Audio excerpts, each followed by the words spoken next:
and I illustrated it on a canvas, and you feel it. And I feel like things are exploding. Like we're talking about fireworks. I feel like you can feel something when you look at it. But they were not at all impressed. They did not like it. They did not think it was musical. He wanted to visualize music.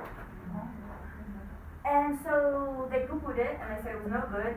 And what did he do? He sued them. Cool, the American way. Typical American way.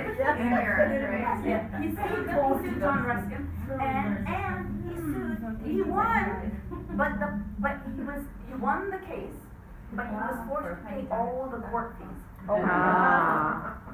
So he didn't win. He didn't win.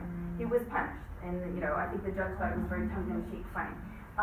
But you get the sense of poor Whistler. He's trying to do something, and people just don't care. They just don't care. But this is the next level of Impressionism. The next level where you take the idea of color and light and pigment on a canvas, and you make it more abstract, where it's very difficult to find out what the figure is that you're looking at. It's very difficult to say what are we looking at? Can you for sure tell me what I'm looking at? This is a lake or some water, I think. Yeah. People are sitting there. Right. And I have a question. The title is The Falling Rocket. That's right. When did the rocket? So I think it's meant to be like fireworks. Like, so the fireworks have exploded and they're falling. But it's also for Whistler, this was meant to be a musical kind of. Yeah, it's a musical piece he heard, and he wanted to visualize it in the sense of a fireworks kind of falling down from the sky. I think it will be good in the 20th century, not in this. Yes, it was too much. It was too much for them. It was too abstract, because you cannot really 100% say that. I mean, I agree. I think it is water and the fire. But can I 100% say that it is? No. And so it's taking the Impressionist ideas to the next level.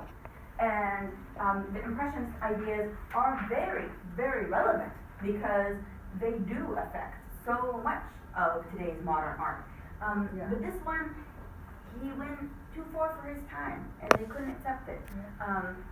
And it was too avant-garde for them, too abstract. When we look at art today, we can see a lot of Impressionist influence. I mean, again, like I said, the first time I saw Ramona's paintings, I was like, oh, reminds me a bit of Monet's water lilies, right?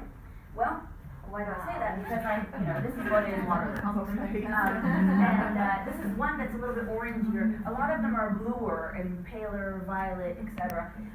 But this is the one that I could find that was nice and long.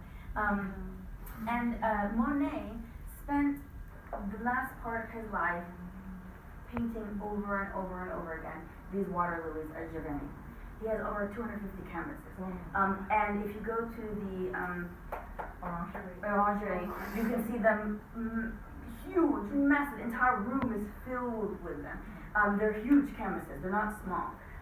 They wrap around the room, and you kind of want to float into them.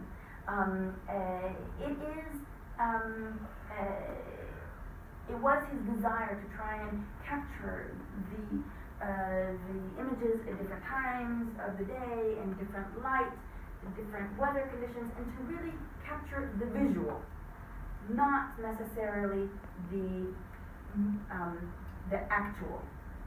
Does that make sense? His sight was going. His sight was going, and you want to capture the essence of something rather than simply painting it exactly the way it does look in the real life. And